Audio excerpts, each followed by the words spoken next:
Hello everyone and welcome to Grey History. This episode, titled The Parisian Powder Keg, explores Paris on the eve of its most famous revolt.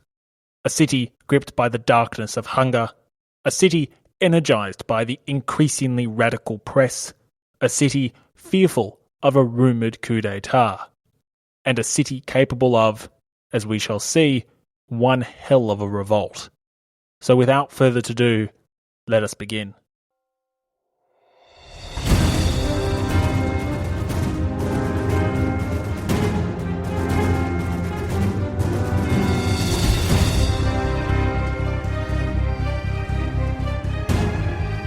Welcome to Grey History. Episode 11, The Parisian Powder Keg.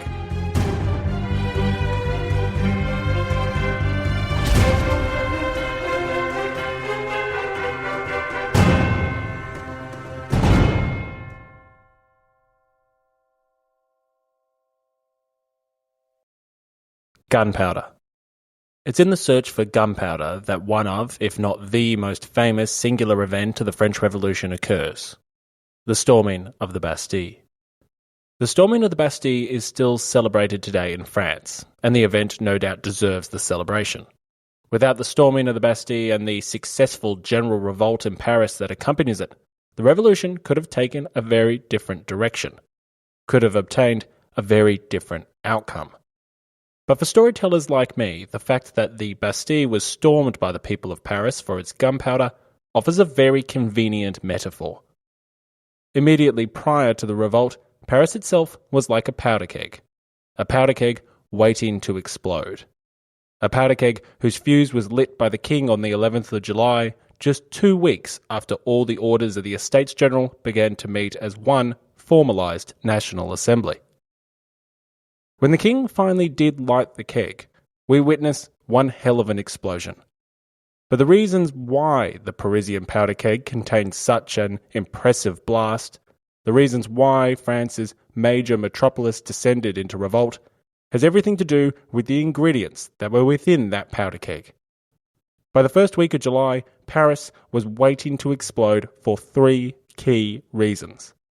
The first 2 are ingredients we're already familiar with, but have altered slightly. The first key ingredient to the Parisian powder keg was the price of bread. Since the disastrous thunderstorm of July 1788, the scarcity of bread and the associated impacts on household economics had been destabilising the nation. Throughout the kingdom, in the 4 months preceding the fall of the Bastille, more than 300 accounts of violence and disorder were recorded due to the bread crisis. The situation in the capital was no better. The lethal rebellion riots which had hit Paris just weeks before the Estates General may have been the bloodiest of the bread-related disturbances, but they were by no means the last.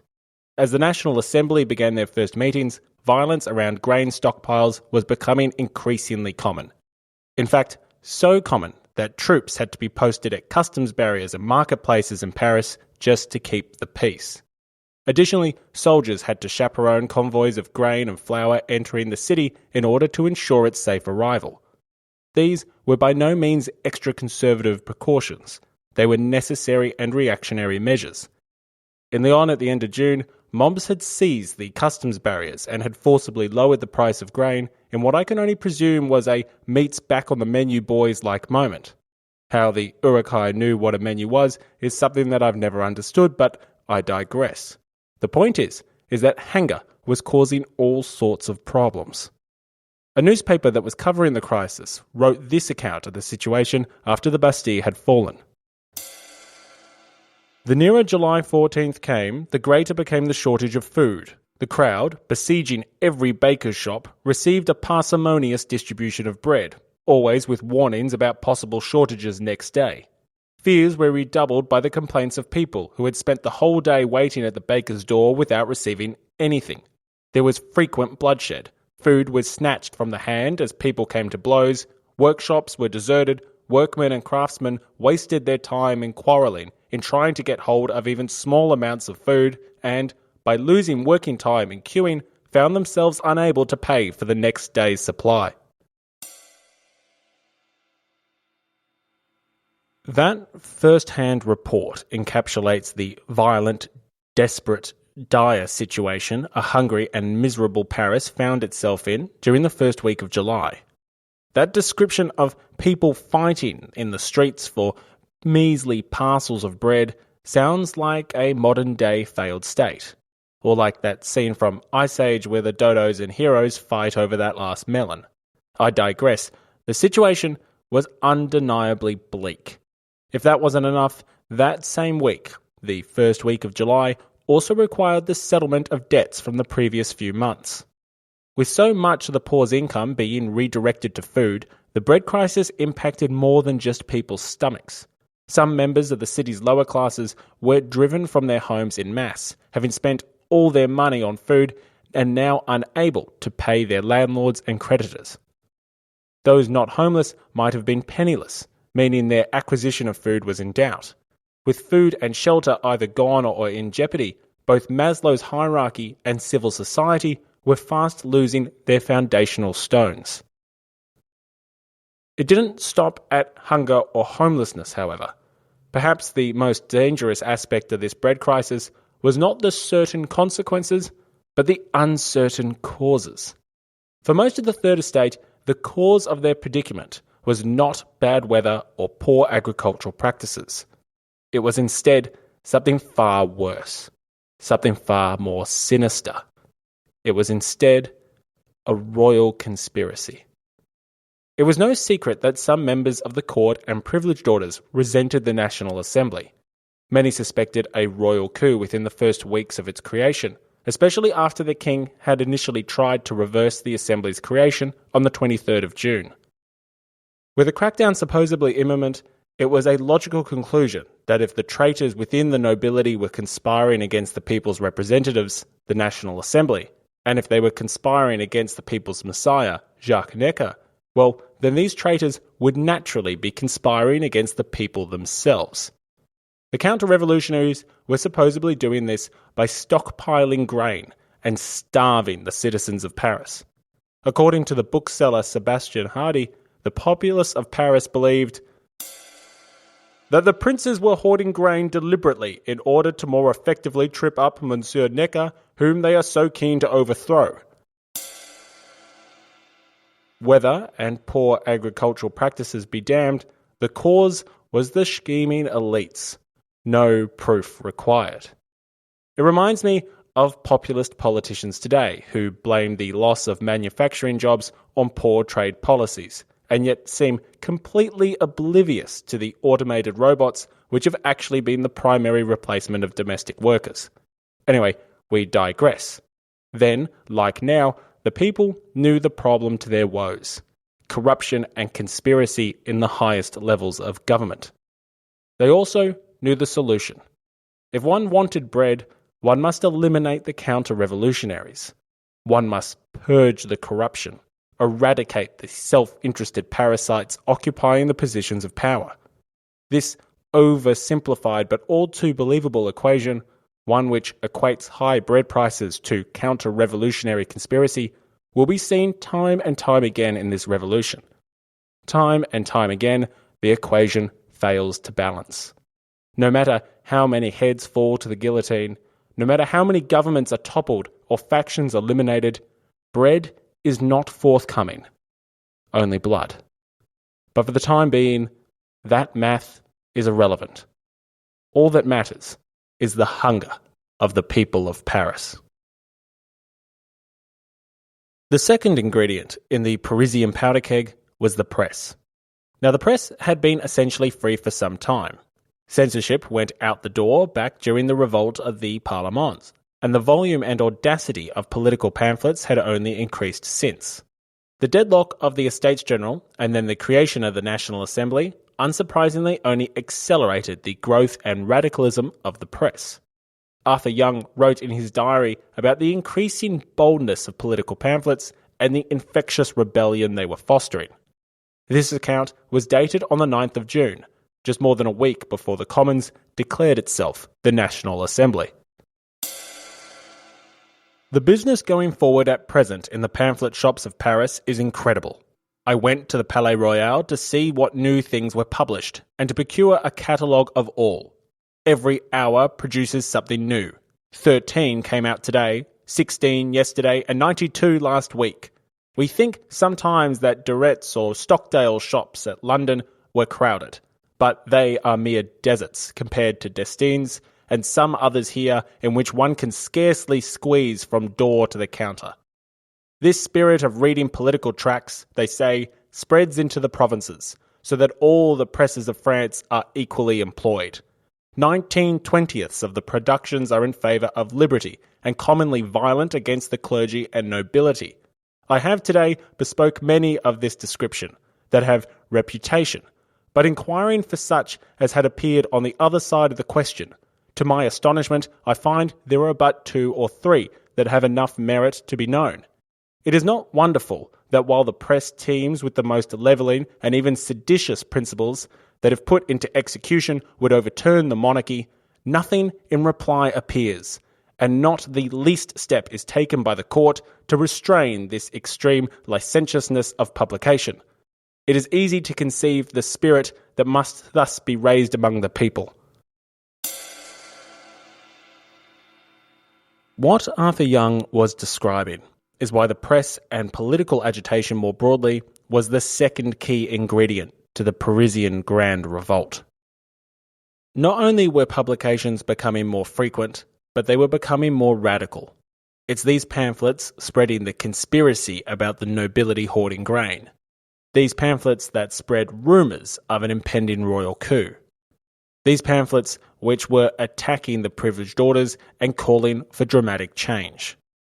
The most radical of pamphlets were slowly yet increasingly proclaiming the need for civil war, the necessity of bloodletting, the required national purge of the parasitic privileged orders.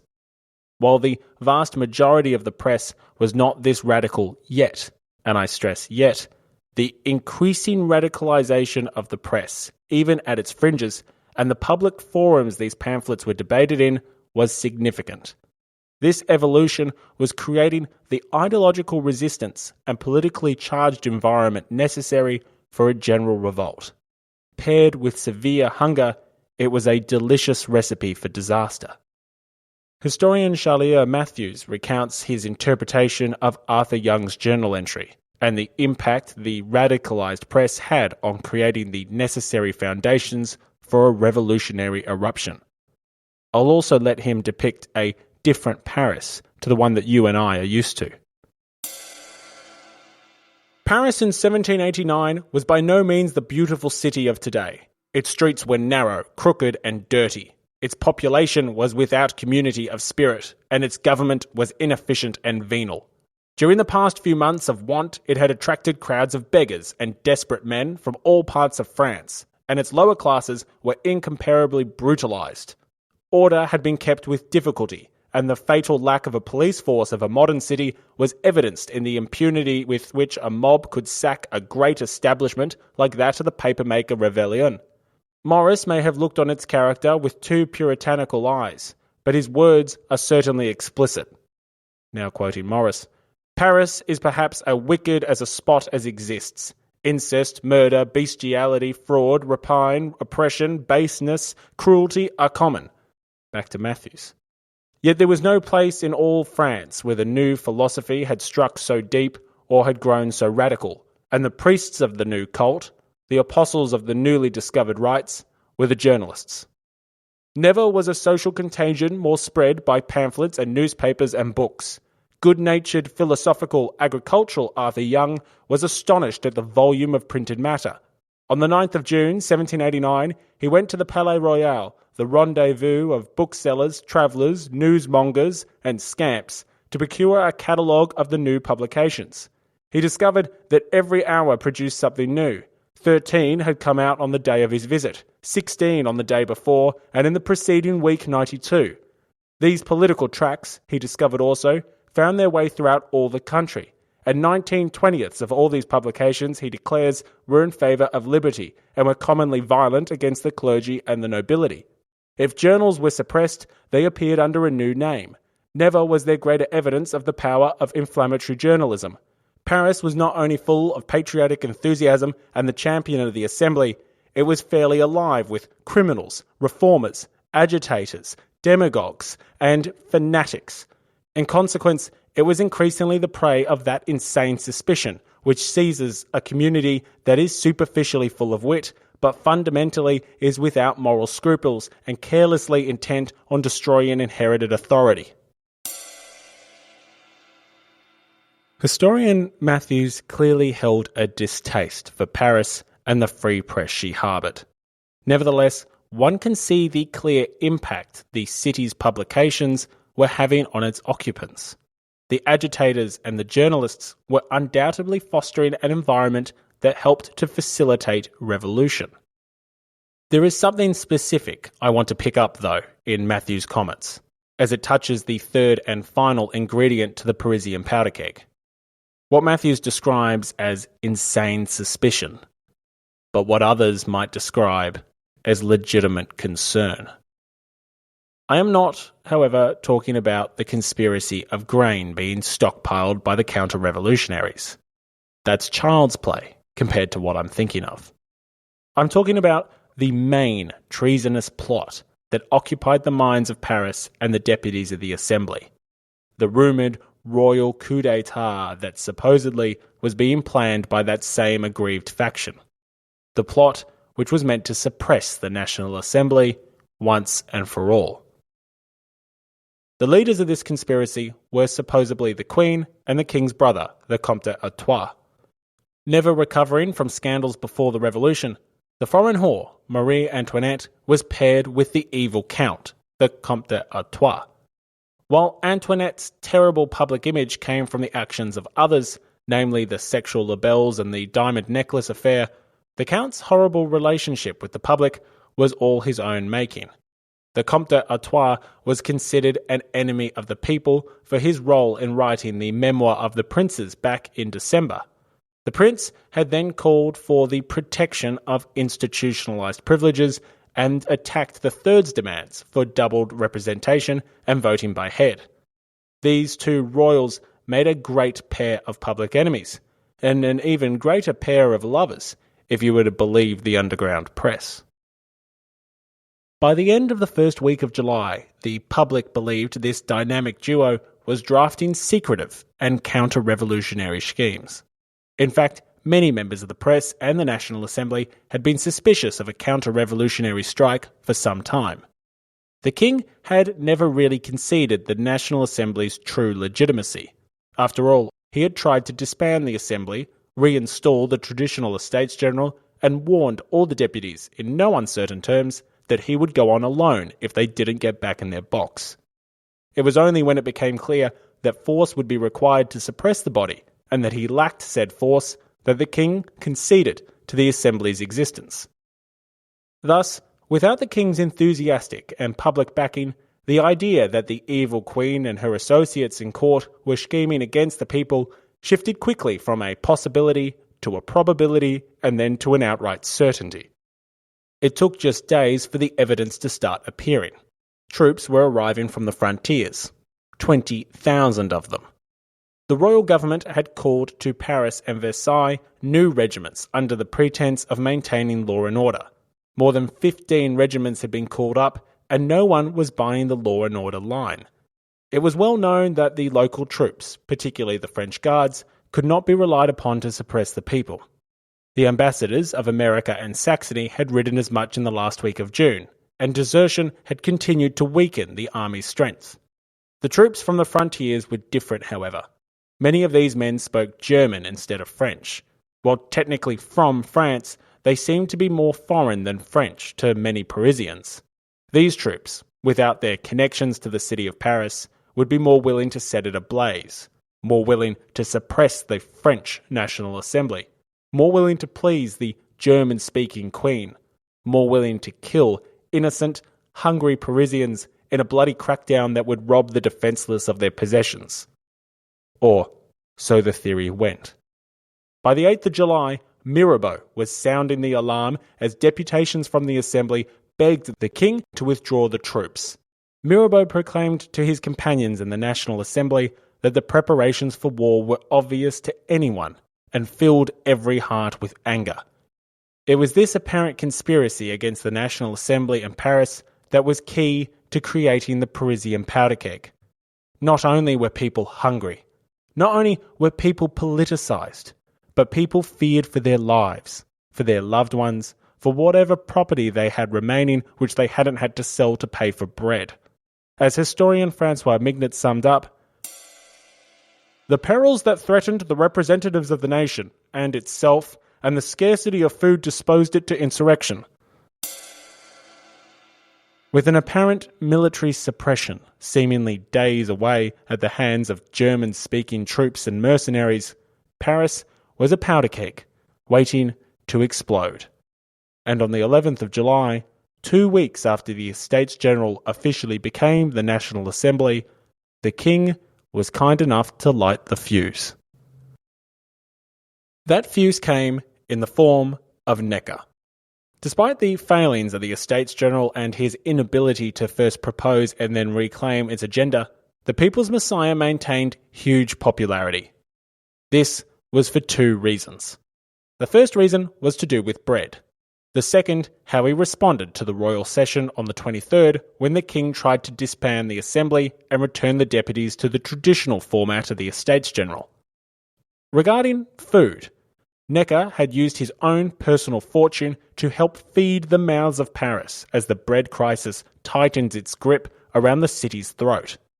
If that didn't send his approval rating sky high, the millionaire's popularity increased once again as he became one of the few revolutionary leaders or government officials to call for the reintroduction of price controls on bread, a policy popular with the masses but unpopular with the National Assembly, who believed in the merits of a free market economy. His popularity reinforced by his positions on helping to feed the poor, Necker's standing within the National Assembly had climbed in response to the royal session. It's debated whether Necker was fired or resigned on the morning of the 23rd of June, but for whichever reason, he didn't attend the royal session. His absence, as the king tried and failed to suppress the assembly through his proclamations, earned him much respect amongst the assembly.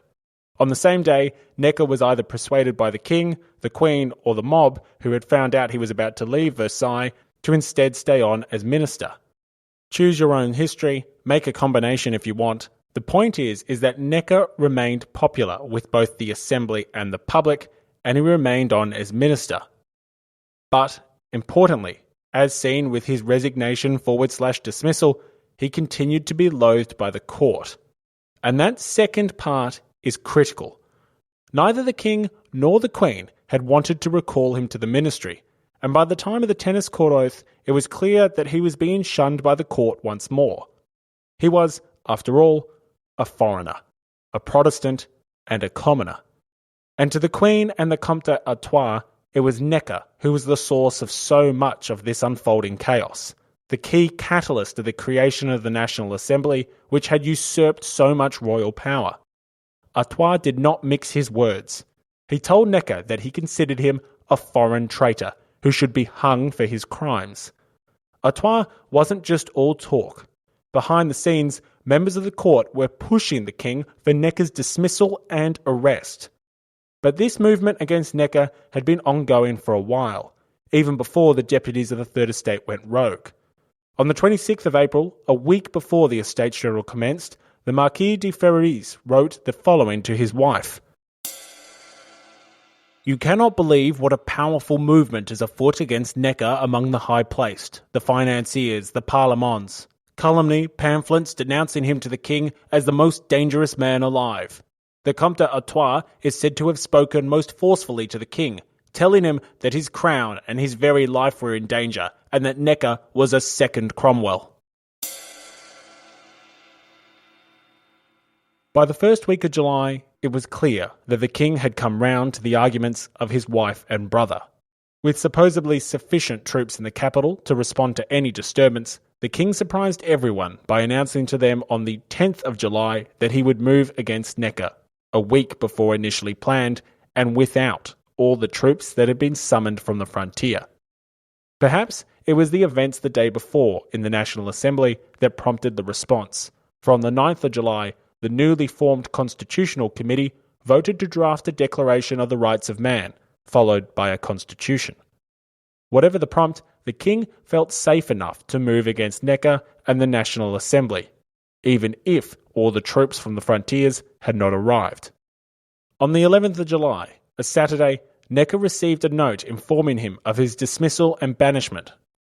Informed to leave in secret, he promptly excused himself from the dinner he was about to enjoy, and by 5 p.m, Necker and his wife had begun their journey to Brussels in secret. The pair were shadowed by horsemen who were instructed to arrest him immediately should he deviate from his course. The king had assumed that as the National Assembly would not meet the following day, the 12th, as it was a Sunday, that the royal government would have plenty of time to contain any fallout. The court was clearly all too focused on the people's representatives, and not focused enough on the people themselves.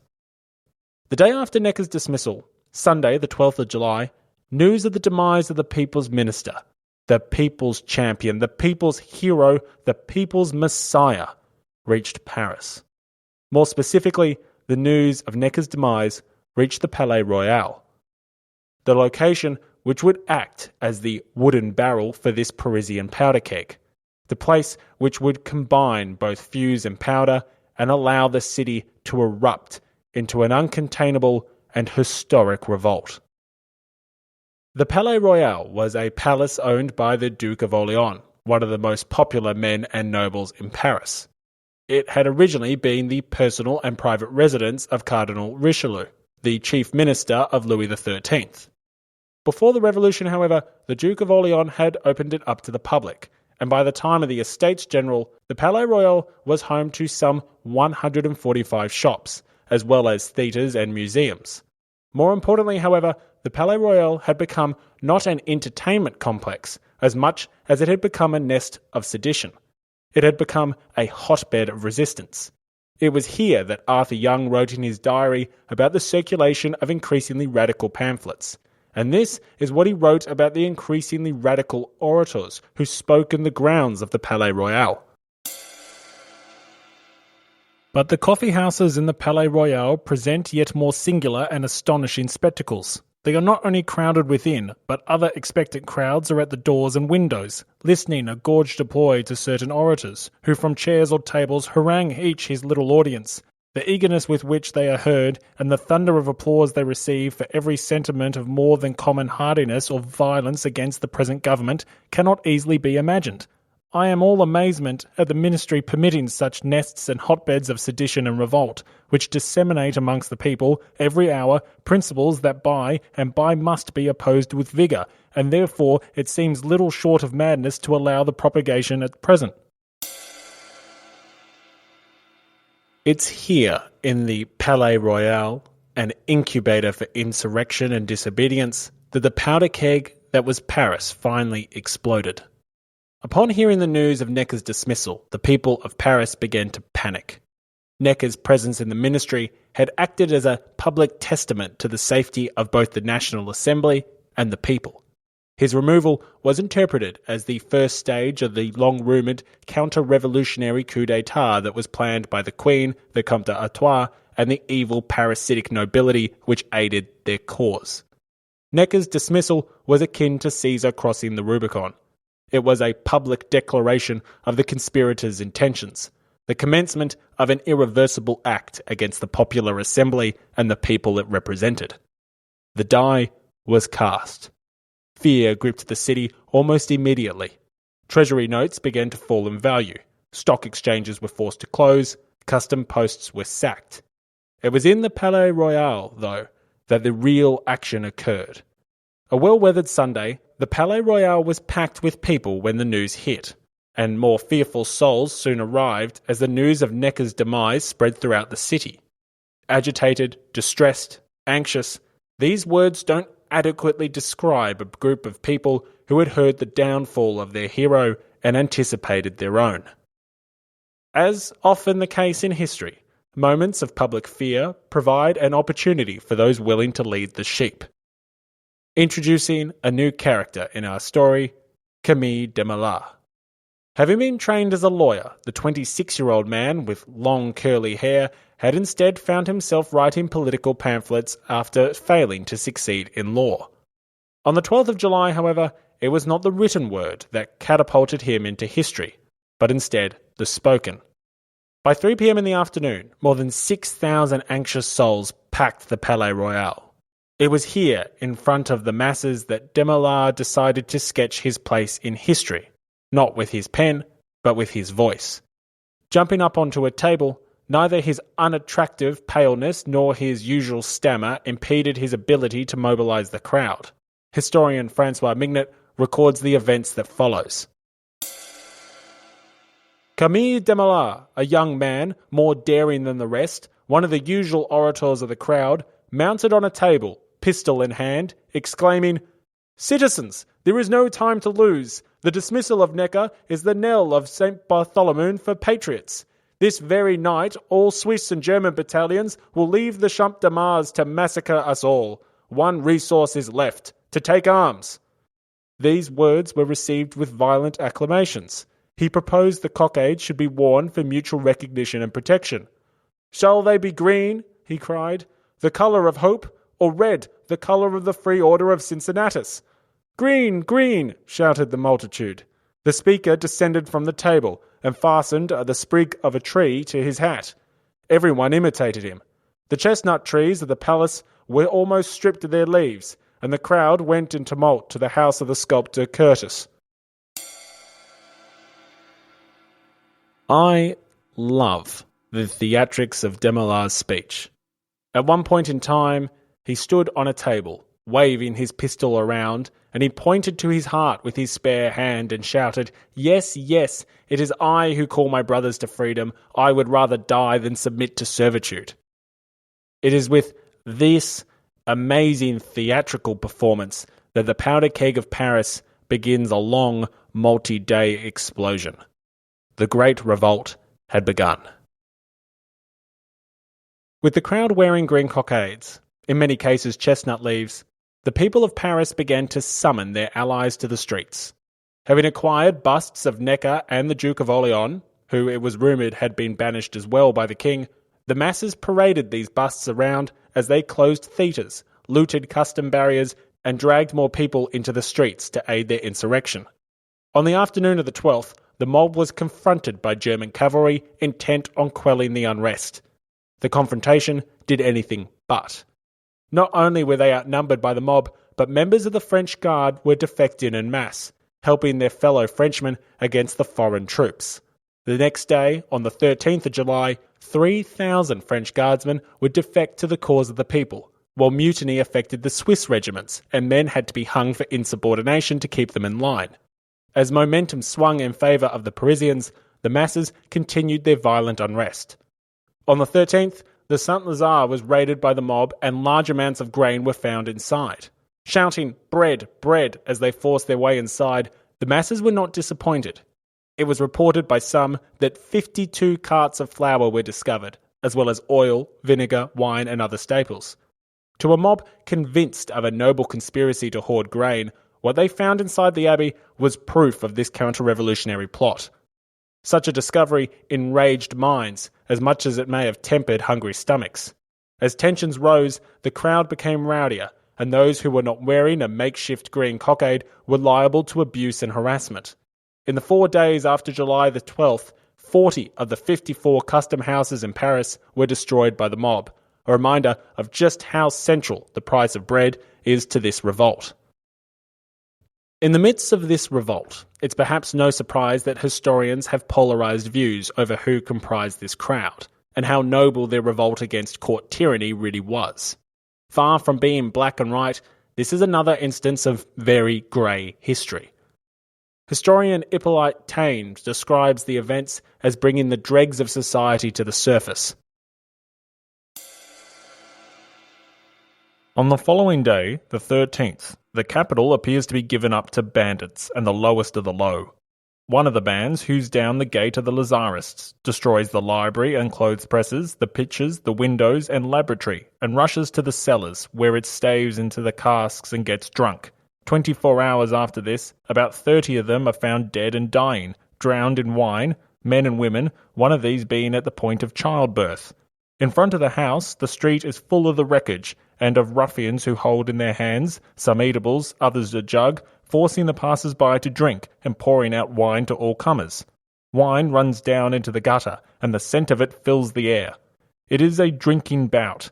Meanwhile, they carry away the grain and flour which the monks kept on hand according to law, 52 loads of it being taken to the market. Another troop comes to La Force to deliver those imprisoned for debt. A third breaks into the Grande Meuble, carrying away valuable arms and armour. Mobs assemble before the hotel of Madame de Brety and the Palais Bourbon, which they intend to ransack in order to punish their proprietaries. Monsieur de Quesnel, one of the most liberal and most respected men of Paris, but unfortunately for himself a lieutenant of the police, is pursued, escaping with difficulty, and his hotel is sacked. During the night between the 13th and 14th of July, the bakers' shops and the wine shops are pillaged. Men of the vilest classes, armed with guns, pikes, and turnpits, make people open their doors and give them something to eat and drink, as well as money and arms. Vagrants, ragged men, several of them almost naked, and most of them armed like savages, and of hideous appearance, they are such as one does not remember to have seen in broad daylight. Many of them are strangers, coming from nobody knows where. Taine describes a scene of anarchy. Paris occupied by savages who lust for wine and gold, a place that rivals Mos Eisley for the title of the most wretched hive of scum and villainy. On the polar opposite end of the spectrum, however, the anarcho-communist historian Peter Kropotkin retells a completely different version of events. Conceding unnecessary violence and banditry, Kropotkin argues that they were merely isolated incidents. Contradicting Taine's claims, Kropotkin declares that the majority of the mob was acting in a manner becoming of patriotic citizens.